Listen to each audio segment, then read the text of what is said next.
Zulmedenler hangi akıbete uğrayacaklarını görecekler. Şuara 227. ayet. Direnişin kahraman evlatlarına selam olsun. Selahaddin Eyyubi'nin ve Abdülhamit Han'ın torunlarına selam olsun. Gazze'de Siyonist zulme sessiz kalmayıp mazlumların safında yer alan ve vicdan sahiplerine selam olsun. Bağrı yanık mazlumların ahını işitip bu meydanları dolduran duyarlı halkımıza selam olsun. Zulme sessiz kalmayan ve zulmün karşısında dik durana selam olsun. Allah'ın selamı ve bereketi üzerinize olsun. Değerli basın mensupları, muhterem halkımız, kıymetli kardeşlerimiz ve bacılarım, yine bir cuma günü bir arada toplanmış bulunmaktayız. Siyonist vahşeti normalleştirmemek, yapılan soykırıma karşı duyarsız kalmamak, güçlü ve iktidarı elinde bulunduranlara ve uluslararası kamuoyunu harekete geçirmek için en gür seda ile haykırmaya devam edeceğiz. Gazze'de Siyonist soykırımın son bulması ve insani koridorun açılmasına yönelik her türlü çaba gösterilip abluka sona erinceye kadar her cuma günü toplanıp somut adımların atılmasını talep edeceğiz. Her Ramazan ayının son cuma gününde Dünya Kudüs Günü dolayısıyla tüm dünya halkları bir araya gelerek Filistin'de zulmün son bulması ve fiili adımların atılmasına yönelik çaba sergilemektedir. Bizler bu kapsamda sergilenen her türlü çabayı destekliyoruz. Dünya Kudüs Günü'nün önemine binaen Kudüs İslam aleminin kalbi durumundadır. Filistinli Müslüman kardeşlerimize yönelik Siyonist vahşetlerin saldırıları kadar Siyonistlerle ticari, ekonomik, siyasi, bürokratik işbirliği içinde olan kukla ve maşa yönetimlerinde büyük payı vardır. Söz konusu kukla devletlerin ve yönetimlerin Gazze ve Kudüs başta olmak üzere Filistin'in karış karış topraklarında işgalin yayılmasına neden olmuştur. Genişleyen işgal ile birlikte tüm dünya istikbarını arkasına alan Siyonistler mazlum Filistin halkına her türlü zulüm, baskı, cinayet, alıkoyma, vicdanları atma, yerinde ve yurdundan etme, evlerin yıkılması, bağ ve bahçelerinin talan edilmesi, cinayet ve soykırımların yaşanması tam 70 yıldır devam etmektedir. 2 milyarlık İslam aleminin ve Müslüman liderlerinin Kudüs'ün kutsiyetinden uzaklaşmasından dolayı bir avuç Siyonist Filistinli kardeşlerimize her türlü zulmü yapmaktadır. Özellikle kendi tahtlarını, mevki ve makamlarını mazlumların kanı üzerine kurup ve zulümlerin yapılmasına ortak olanlar, kardeşlerimize ihanet etmekle birlikte söz konusu zulüm ve baskıların yaşanmasına neden olmaktadırlar. Geçici bir dünyalık için maddeperest bakış açısıyla ve maneviyattan uzaklaşanlar bu zulümlerin yaşanmasına çanak tutmuş ve Filistinli kardeşlerimizin her türlü zulmü görmelerine reva görmüş ve peşkeş çektirecek adımlar atmalarına neden olmuştur. Halklar mazlum Filistinli ve Gazze'li kardeşlerimize yapılan bu ihaneti asla unutmayacaktır, unutturmayacak ve affetmeyecektir. Zulümle abat olunmaz kaidesine binaen bu zulümlere ortak olanlar elbette hem dünyada hem de ahirette hüsrana uğrayacaklardır. Gazze'ye yönelik yapılan saldırılar dünya tarihinde ender rastlanan büyük bir zulüm ve soykırımın yaşanmasına neden olmuştur. Bu soykırımda Siyonistler kadar Siyonistlere her türlü desteği sağlayarak ellerine mazlumların kanını bulaştıranlar tarihin karanlık sayfalarında zulme ortak olmakla anılacaklardır. Tüm dünya şahit olsun ki mübarek Ramazan ayında şeytanların zincire vurulduğu bu atmosferde şeytanlardan daha şeytan olmuş insan müsveddesi, Siyonist ve onların işbirlikçileri ümmetin kalbi olan Kudüs'ü ve Gazze'yi paslı hançerleriyle yaralamış ve bunun neticesinde arş-ı alayı titretecek büyük mezalimler yaşanmıştır. Gazze'ye yapılan saldırılar ve katliamlara karşı başta İslam alemi olmak üzere tüm dünya kamuoyunun üç maymunları oynayarak zulme sessiz kalmasının ve zulme karşı dur diyecek fiili adımların atılmamasının hüzününü yaşamaktayız. Müslümanların ilk kıblesi ve Müslümanların üçüncü hareme-i şerifi olan Kudüs sıradan bir toprak parçası değildir. Mekke'nin ve Mescid-i Haram'ın çevresi ne kadar mübarek ve dokunulmaz ise Kudüs, Mescid-i Aksa'nın da çevresi aynı şekilde mübarek ve dokunulmazdır. Mübarek beldelerin dokunmazlığı ortada. Yaşayan insanların emanet ve emniyette olması, hatta çevrelerindeki hayvanların bile emniyette olması Müslümanların sorumluluğunda olup ben Müslümanım diyen, ben insanım diyen herkesin boynunun borcudur. İslam aleminin dünyevileşmesi ve kapitalist çarkların arasında kendini yitirmesi, Müslüman devletler başta olmak üzere ben Müslümanım diyen her sorumluluk sahibi kendi sorumluluklarını yerine getirmediği için bu beldelerin kutsiyetine halal getirecek adımların atılmasına neden olmuştur. Bu esaretin meydana gelmesi kendiliğinden olmadığı gibi zulme rıza ve duyarsızlıkta kendiliğinden olmadı. Dünya istikbarını arkalarına alan Siyonistler yeni dünya düzeninde sermaye ve malı öne sürerek birçok ülkenin ekonomisini, kültürünü, değerlerini asimile ederek programlara tabi tutulur. Bunun neticesinde duyarsız bir toplum, duyarsız devlet liderleri meydana getirildiler. Ankara uyuma, kardeşine sahip çık. Ankara uyuma, kardeşine sahip çık. Ankara uyuma, kardeşine sahip çık. Müslüman liderler ve halklar dünya malına daldılar. Mevki, makam, şan ve şöhret uğruna kutsal beldelerimize yapılan saldırılara karşı izzetlice direniş sergileyecek iradeyi ortaya koyamadılar. Bu yüzden tam 70 yıldır Kudüs ve Mescid-i Aksa vahşi Siyonistlere peşkeş çektirilmektedir. 70 yılı aşkındır Siyonist çetelerin işgal ve baskılarından dolayı Kudüs esaret altında inlemektedir.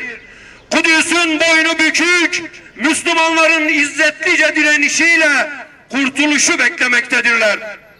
Kudüs asrının Selahaddin Eyyubisini ve Abdülhamid Han'ını beklemektedir. Gazze'de mazlum kardeşlerimiz tarihte örneğine az rastlanacak türden büyük bir zulümle karşı karşıya kalmaktadırlar. Siyonistler yapmış oldukları bu zulmü güçlü olduklarından dolayı değil, Müslümanların zayıf olmasından dolayı değil, ümmetin ihtilaf ve ayrılıklarından dolayı yapmaktadır. Hamas'ın 7 Ekim'de yapmış olduğu Aksa Tufanı operasyonuyla yenilmez denilen güçler hezimete uğramıştır. Bunun neticesinde Hamas'ın askeri başarısı uluslararası sistemde nihai ve büyüyen bir talep olarak bağımsız Filistin devleti kurulma çağrısı batılı entelektüellerin ve dünya halklarının desteğinin artmasına neden olmuştur.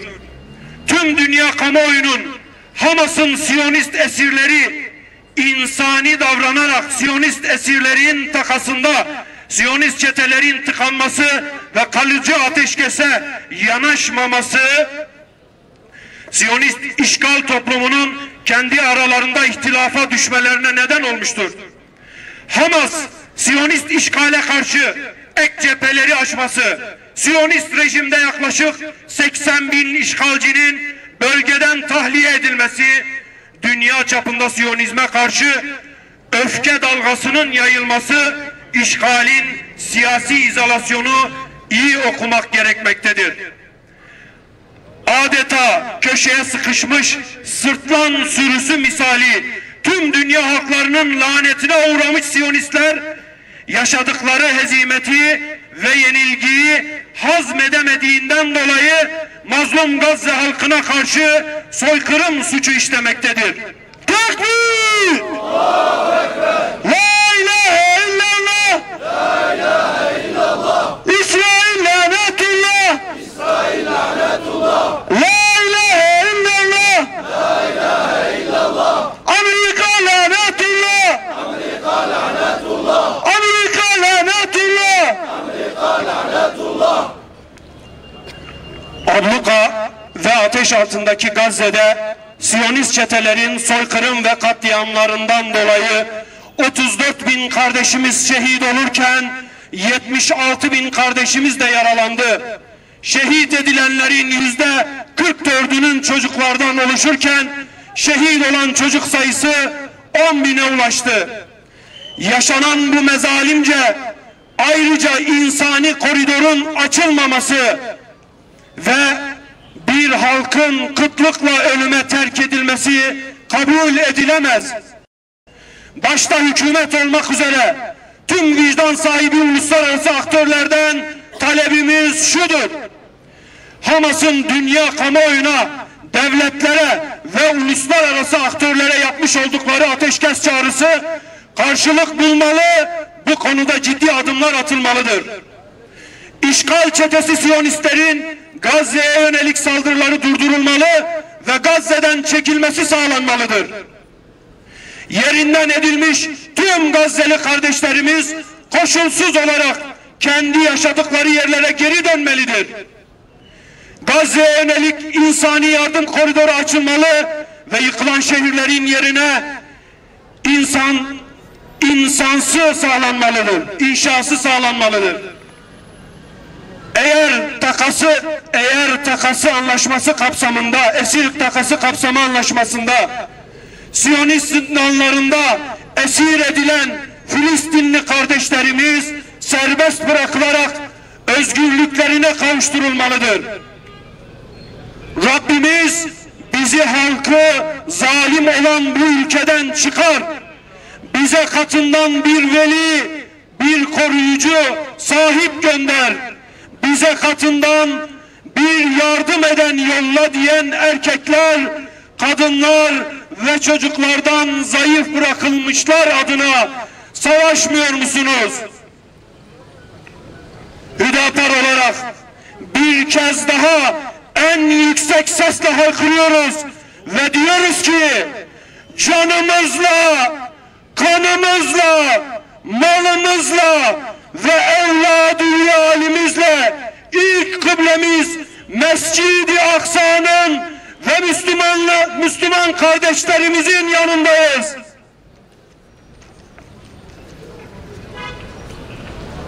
Filistin ve Mescid-i Aksa'nın özgürlüğüne giden her meşru eylemin yanındayız ve destekçisiyiz. Bu yolda üzerimize düşen her türlü fedakarlığı yapmaya hazırız. Filistin halkına selam olsun. Kahraman mücahitlere selam olsun. Direnişe ve dirilişe selam olsun. Allah'ın selamı ve rahmeti, bereketi üzerimize olsun. Esselamu Aleyküm. Bismillahirrahmanirrahim. Elhamdülillahi Rabbil alemin. Vessalatu vesselamu ala Resulina Muhammedin ve ala alihi ve sahbihi ecma'in. Allahümme ya Rabbena teqabbel minna inneke entes semi'ul alim. Ve tub aleyna ya Mevlana inneke entet tevvabur rahim. Allahümme ensuril mücahidine fi Filistin ve Gazze. Erdel izzeti vel kerameti vel butule. Allahümme ensuril mücahidine fi kulli mekan. اللهم انصر إخوتنا المظلومين في مشارق الأرض ومغاربها. اللهم ارزقنا الصلاة في المسجد الأقصى. اللهم حرر أقصانا وتقبل من المجاهدين شهداءهم وثبتهم على الجهاد يا رب العالمين. İlahi ya Rabbi, bizler Gazze'li mazlum mustazaf insanları unutmamak adına ve Dünya Kudüs gününü kutlamak ve Dünya Kudüs gününü anma adına burada bulunmaktayız. Ya Rabbi, günahlarımız çok, ancak senin affın ve rahmetin sonsuzdur. Günahlarımızı bağışla. Filistin, Gazze ve dünya Müslümanlarına yardım eyle. Kudüs gününü mübarek eyle. İlahi ya Rabbi, Mescid-i Aksa'ya ve Gazze'deki kardeşlerimize bu Ramazan ayı hürmetine, Muhammed sallallahu aleyhi ve sellemin hürmetine, okunan Kur'anların hürmetine, Kudüs gününün hürmetine katından yardımcı gönder. Bize Mescid-i Aksa'da namaz kılmayı nasip eyle. Ya Rabbi, Gazze'de, Rafah'ta, Han Yunus'ta, Askalan'da acımasızca soykırım yapan ve peygamber katili olan bu vahşi çetelere fırsat verme. Onları Kahhar isminin tecellisiyle kahru perişan eyle.